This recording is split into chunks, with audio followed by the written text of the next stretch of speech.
What is going on, everybody? This is Eric here from ParaFlinch, and I'm here to give you all the spicy details on what you need to do in order to get your World's 2019 Pokemon Championships invite. Man, that was a mouthful.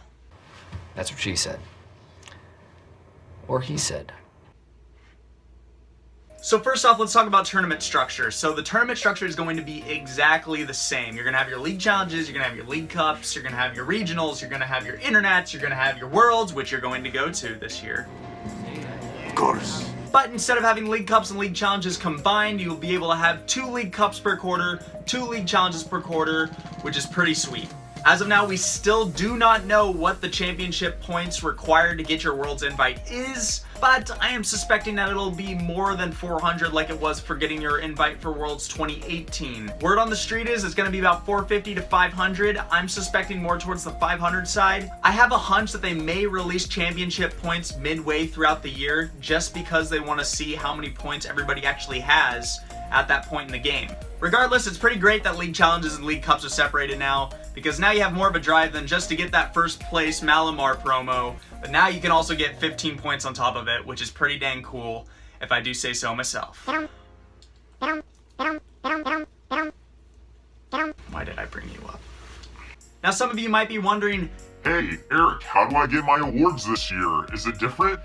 yes, it is. So Pokemon has wisely decided to award players based off of their CP each quarter. So they'll see what you got for your fall, and then they will forget about that after the awards have been given out for the fall quarter, and then they'll look at the winter and see how much you got during the winter and compare to everybody's CP that they acquired just for the winter.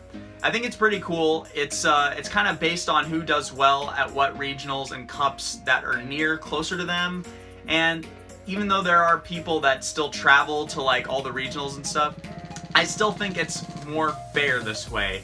Let me know in the comments what you think. And if you have a better idea of how players should be awarded, please let us know in the comments. Get a discussion going. Because, you know, Pokemon might look at it and see what's going on and say, hey, that guy's got a good idea. Pokemon won't do this. Tell me lies, tell me sweet little lies. Liar, liar, plants for hire. Alright, so let's talk about the format. So Pokemon has already announced what their rotation will be for the standard format and the expanded format. Standard format will be Sun and Moon on, and I have a really cool picture I think a lot of you have seen on the social media forums.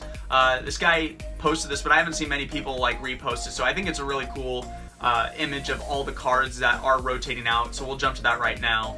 So I can't find the original poster's name, but if any of you know the original poster, or if you yourself are the original poster, then please, by all means, put yourself down in the comments and let everybody know who you are. Or not. That's fair. You're probably not watching this anyways. But here you're going to be able to see all the relevant cards that will be rotating out of the standard format September 1st. You have your powerful draw supporter cards like N and Sycamore, and then you have your setup cards like Skyla, which we've seen a lot of in Bulu in order to get that rare candy and all that good stuff. And then Bridget, who cannot forget about Bridget, because that was the card that made Zoroark decks, any stage 1 or stage 2 decks, really viable. So we will be getting a reprint, kind of. There's a card that was just announced called Professor Elm, and that will get you 3 basics that are under 60 HP. So that might be a good replacement for Zoroark decks. But other than that, there's a lot of other Pokemon that now have 70 HP, like Rockruff or Wimpod. But with Rockruff, you can always choose to play the 60 HP Rockruff, so that might be an option as well. Getting off topic here, looking at the rest of these cards here, Max Elixir is going to be gone, Super Rod's going to be gone, Parallel City, one of the strongest stadiums we've ever had in the game, is going away, Garbotoxin, goodbye Ability Lock, Octillery, the whole Greninja Break deck is gone, Gallade is out of Gardevoir now. Special Charge is gone, which might be a huge deal considering now that we don't have Puzzle of Time anymore, it might be hard to get back those special energy. You got Heavy Ball, you've got Evo Soda, like I just mentioned, Puzzle of Time's going away. You've got your Fighting Fury Belt and Floatstone, 2 very powerful tool cards that we've seen through since they've been printed. Strong Energy, it's going to take a huge hit on the Buzzwole decks, just like as Max Elixir's leaving as well. Mew EX, De-Evolve Dex is going to get hugely nerfed with Espeon EX getting out of the format. There are other cards that still de-evolve, like Jirachi, Shining Jirachi, but not as powerful as Espeon EX. You got Regirock, which isn't really impacted as much because it really impacts the decks that it was in, because now we have Deancey Prism Star. Darkrai EX hasn't seen play since, about a year and a half now, maybe 2 years. Darkrai EX hasn't had much play at all. You got Zoroark, the whole Zoroark break line that's gone. Mew from Fates Collide is gone. Yveltal, finally Yveltal's going to be gone, which is super crazy. It's been there forever. Zygarde EX, I've loved Zygarde EX since it's been printed, and that's finally going to go away. I already mentioned the break for Zoroark's going away. Acid Spray Trubbish is going away, so now you guys are going to have to start using the one that discards the top of your opponent's deck, which, hey, that might be kind of good. We also have Xerneas Breaks going away, Bursting Balloon, Sad Face, De-Evolution Spray, Scorched Earth, Mewtwo, the whole Volcanion deck, and that about wraps up everything that's pretty much relevant. Comment down below any other decks or cards that you think I've missed, and there you go. That's the standard rotation that is going to be out of here by September 1st. And as far as expanded goes, nothing gets rotated. Yeah, which is fine. That means more combos, but that could also mean more broken combos will be found. And speaking of a banned list, there are banned cards this season. The 4 banned cards for the expanded season are as follows: Puzzle of Time, Hex Maniac, Wally, and what's his name? It's Getsis. Puzzle of Time mainly because it was always in Zoroark decks, and just, broken combos of getting the same combo over turn after turn after turn. Pokemon was like, we've had enough of that. We're not gonna have that going on any longer. So they got rid of Puzzle of Time. I honestly think that one was probably the most not needed.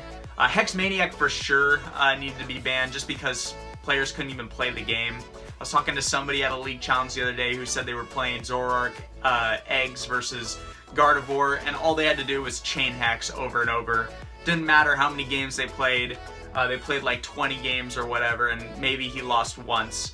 And just by chaining Gardevoir with Hex is like, it's automatic loss for them. So Pokemon, looking at that, compared it to all the games that happened over the last season and expanded, we're like, yeah, Hex needs to go. So it did. So Wally was a weird one. Wally was banned solely because of Trevenant. It was the only deck that Wally was ever used in. Honestly, that's probably the good reason why it did get chosen to be banned, because if it was only used in that deck, who cares if it's gone? No, but turn 1 item lock is actually pretty broken, am I right?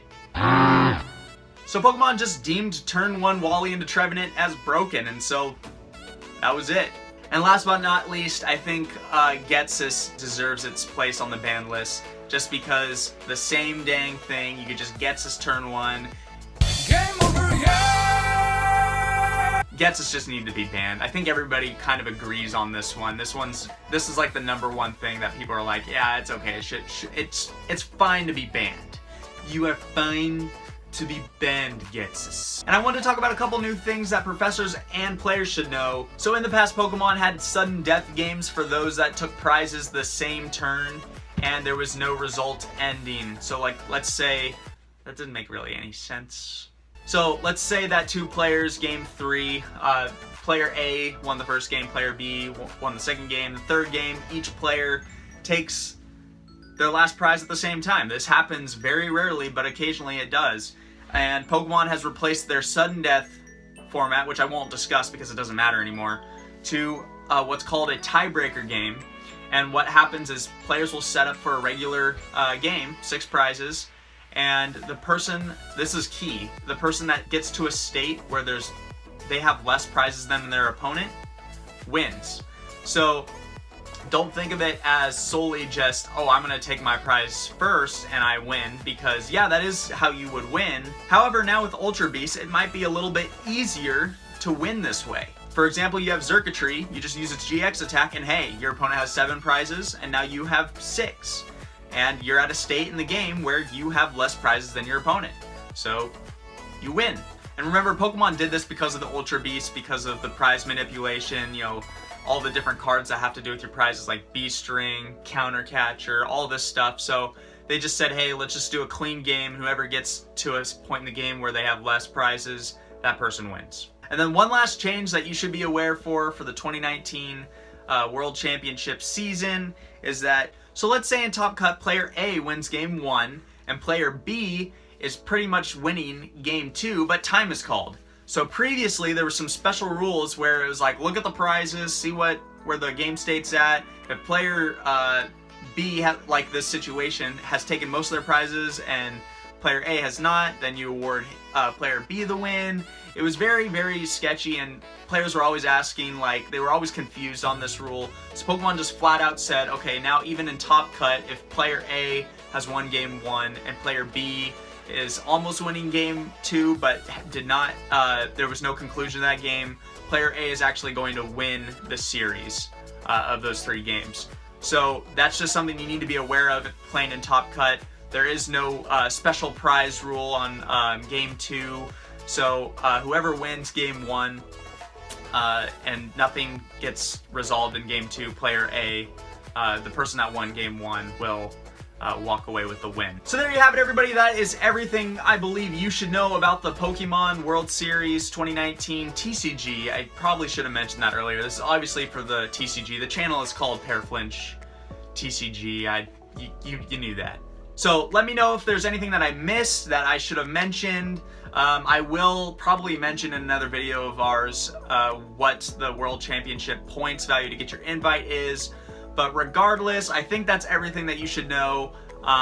Get your decks ready because the standard and expanded format for the World's 2019 season hasn't rotated yet, but you can still get your points right now for that World's invite for 2019.